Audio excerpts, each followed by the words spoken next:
Morning student. आज हम पढ़ेंगे टू फेज मेथड, उसकी यूनिट फर्स्ट। ये आपके यूनिट फर्स्ट का टॉपिक है। इससे पहले हमने ड्यूअलिटी के बारे में पढ़ा था, उससे रिलेटेड क्वेश्चन भी किए थे। तो आज two phase method.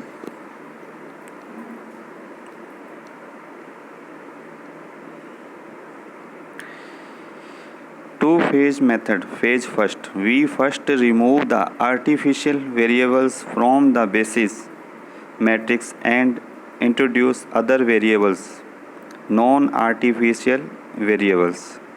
This part of the solution in which we remove the artificial variables is called phase first. Phase second. After the removal of artificial variables, we proceed for the simplex routine called the phase second. For the clear understanding of the two-phase method for the solution of a LPP, see examples. To-phase method.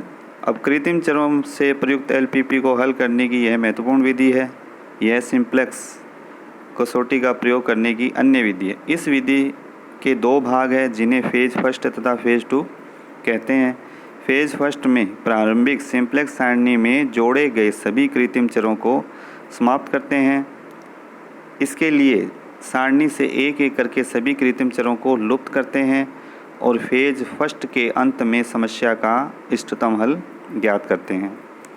अब phase first में, इस phase में हम कृत्रिम तथा प्रत्येक मूल चरों को क्रमशः -1 तथा 0 को मूल्यों के रूप में संबंधित करते हैं। टू फेज मेथड को अच्छे से समझने के लिए एक उदाहरण लेते हैं।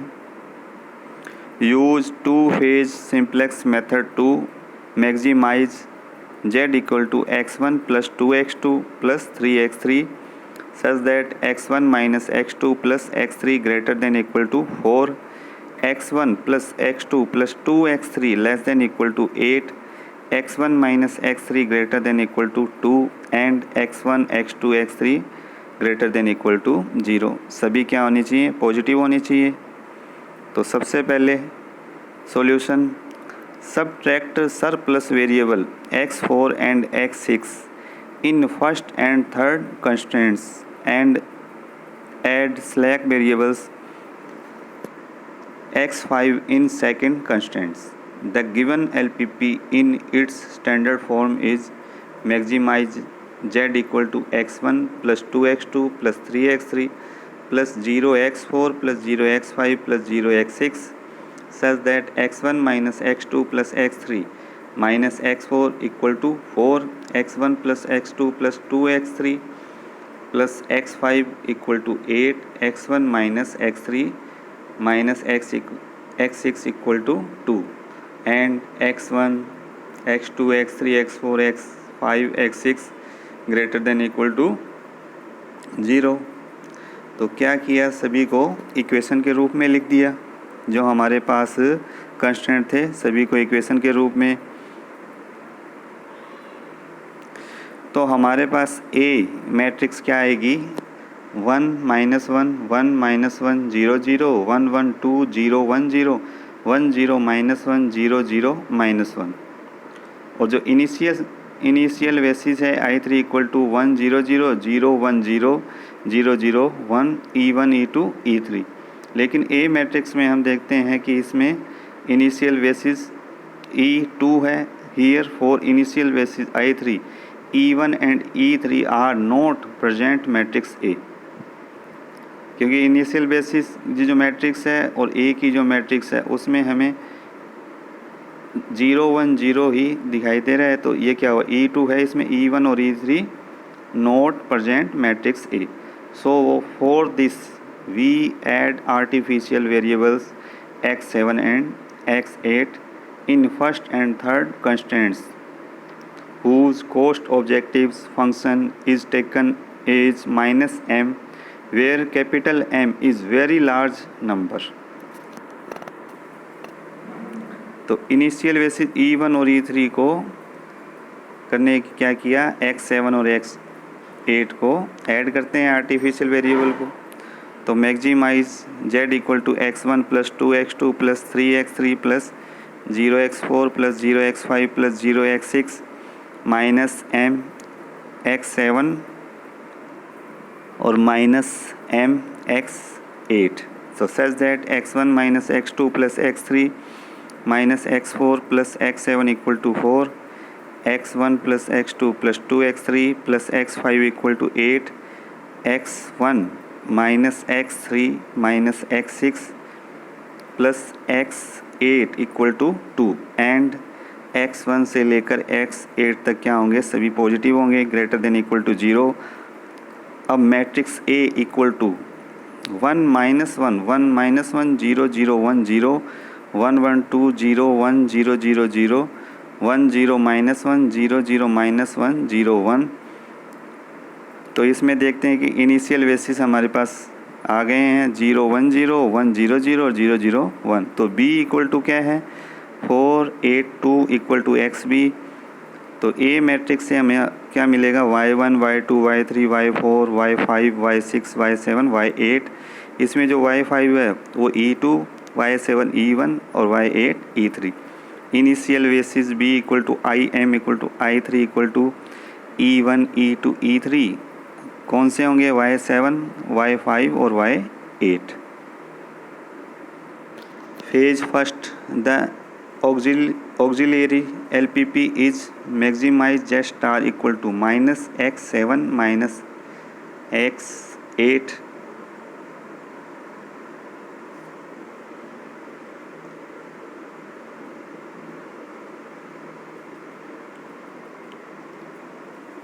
क्योंकि स्टार्टिंग में आपको बताया है कि फेज फर्स्ट में कृत्रिम तथा प्रत्येक मूल चरों को क्रमशः -1 तथा 0 को मूल्यों के रूप में संबद्ध करते हैं। तो हमारे पास maximise z star equal to क्या आएगा -x7 minus x8 such that x1 minus x2 plus x3 minus x4 plus x7 equal to 4। इसी तरह से x1 plus x2 plus 2x3 plus x5 equal to 8, x1 minus x3 minus x6 plus x8 equal to 2 and x1 से लेकर x8 greater than equal to 0। तो अब simplex table सबसे पहले CB, YB, XB और XB के ऊपर क्या लिखा जाता है CJ और y1 y2 y3 y4 y5 y6 y7 y8। CJ cost value जो हमारे पास ऑब्जेक्टिव फंक्शन है उसकी 0 0 0 0 और जो y7 और y8 है -1 और -1। इसी तरह से YB क्या होगा y7 y5 y8 तो उसकी कॉस्ट वैल्यू क्या होगी y7 -1 0 -1। और ये XB में कौन से लिखे जाते हैं स्मॉल v की वैल्यू 4 8 2 और y1 से लेकर y8 तक क्या आएगा A मैट्रिक्स की वैल्यू इसमें पुट कर देंगे 1 -1 1 -1 0 0 1 0 1 1 2 0 1 0 0 0 और 1 0 -1 0 0 -1 0 1। फिर क्या चेक करते हैं ZJ माइनस CJ फाइंड किया जाता है। तो सबसे पहले ZJ माइनस CJ कैसे फाइंड करते हैं, सबसे पहले -1 को 1 से मल्टीप्लाई किया -1, 0 से 1 को करेंगे 0 -1 -1 तो कितने हो गए माइनस के 2 हो गए और ऊपर कितने CJ उसको घटा देंगे तो ZJ माइनस CJ क्या आ जाएगा -2। इसी प्रकार से नेक्स्ट +1 सेकंड 0 फिर 0 तो क्या आ जाएगा 1 और नेक्स्ट y3 के अंदर ZJ माइनस CJ की वैल्यू 0 आएगी, नेक्स्ट y4 की वैल्यू 1। इसी तरह से ZJ माइनस CJ y5 के लिए 0, y6 के लिए 1, y7 के लिए 0 और y8 के लिए 0। फिर क्या चेक किया जाता है इसमें से जो since ZJ minus CJ equal to -2 is most negative तो सबसे जो मोस्ट नेगेटिव -2 ही है, तो इससे हमें क्या मिलेगा, y1 इज़ एंटरिंग वेक्टर। और डिपार्टिंग वेक्टर के लिए क्या देखते हैं, minimum i x B i बटे में वाई आई 1, तो वाई आई 1 ग्रेटर देन क्या होना चाहिए, 0 होने चाहिए, सभी के मान पॉजिटिव होने चाहिए। तो देखते हैं सबसे पहले क्या आएगा, 4/1 यानी 4 आ जाएगा, 8/1 8 आ जाएगा, और 2/1 2। तो इसमें से मिनिमम कौन सा हुआ, 2 हुए। तो y8 क्या हो जाएगा, डिपार्टिंग वेक्टर। तो हमारे पास न्यू बेसिस क्या आ जाएंगे, y7 y5 और y8 की जगह क्या आ जाएगा, y1, क्योंकि यह एंटरिंग वेक्टर है। अभी इसी प्रकार से सिंप्लेक्स मेथड से जब सॉल्व करते तो सेकंड टेबल बनाते थे, वो पिच ड्यूलिटी के अंदर आपको समझाया गया था किस प्रकार से उसकी रो लिखी जाती है। तो सेकंड टेबल वैसे C B y B x B y1 y2 y3 y4 y5 y6 y7 y8, ऊपर सी जे के मान 0 0 0 0 0 0 -1 -1, y7 y5 y1 और सी बी की वैल्यू क्या होगी, -1, y5 और y1 क्या है उनकी 0 0, y7 2 y5 6 और y1 वाली जो रो है वो कैसे लिखी जाएगी, सबसे पहले की एलिमेंट से पूरी रो को भाग दे देंगे तो हमारे पास ये नई रो आ जाएगी। और जो ऊपर के हैं वो भी सिंप्लेक्स मेथड में आपको बताया गया था कि कैसे सॉल्व किया जाता है, तो वो दोनों भी फाइंड कर लेंगे। तो y7 की वैल्यू क्या है, 2 0 -1 2 -1 0 1 1 -1, और y5 की 6 0 1 3 0 1 1 0 -1। फिर वापस वैसे ही ZJ - CJ फाइंड करेंगे। तो सबसे पहले ZJ - CJ y1 के लिए क्या आएगा, 0, y2 के लिए 1, y3 के लिए -2, y4 के लिए 1, y5 के लिए 0, y6 के लिए -1, y7 वाली ZJ - CJ के लिए 0 और लास्ट y8 के लिए 2। तो इसमें देखते हैं ZJ - CJ मोस्ट नेगेटिव क्या है, -2 है, since Z3 - C3 equal to -2 is most negative.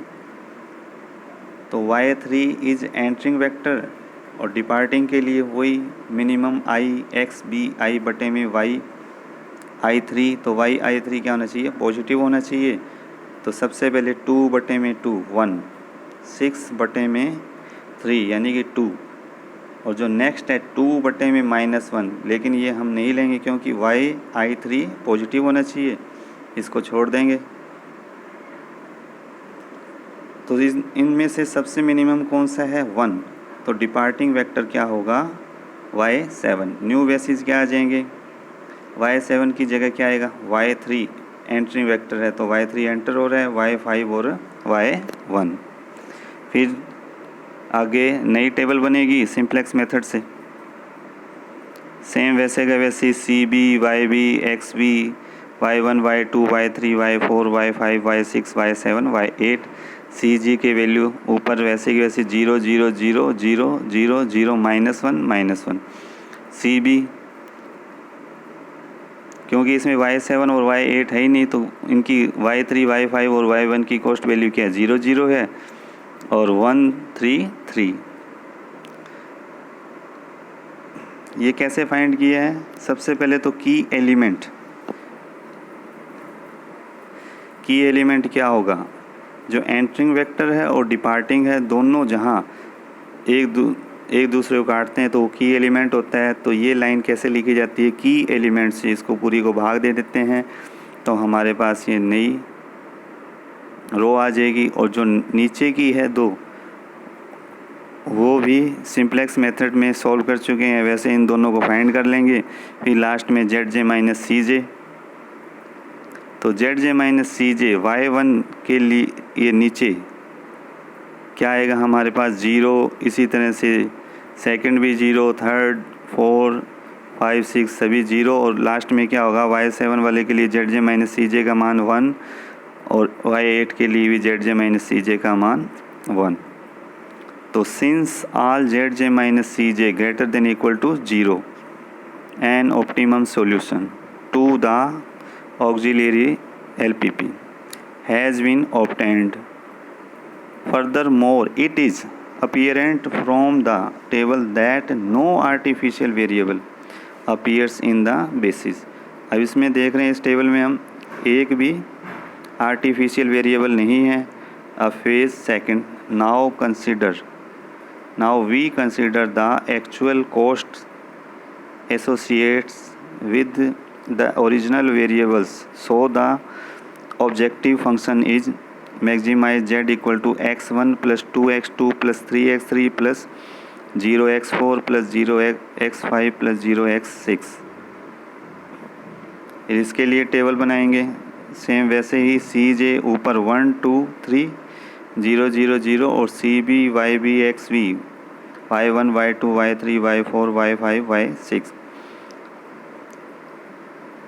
YB क्या हो गया Y3 Y5 Y1 और इनकी कॉस्ट वैल्यू 3 0 1। XB 1 3 3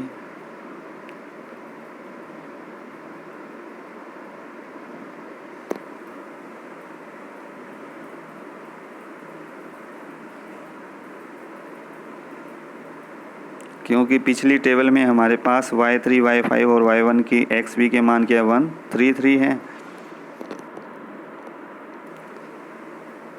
सेम सारे मान वहीं से ले लेंगे। Y1 के 0 -1 Y2 1 -1 Y2 0 1 Y2 और जो Y5 के लिए है रो के मान 0 5 Y2 0 3 Y2 1 -1 Y2। इसी तरह से Y1 के लिए 3 1 -1 Y2 0 -1 Y2 0 -1 Y2। जो हमने फेज फर्स्ट में लास्ट टेबल फाइंड की थी उसमें Y3 Y5 और Y1 के लिए CB के मान तो क्या होंगे जो फेज टू में हम लिखेंगे वो तो क्या होगी कॉस्ट वैल्यू X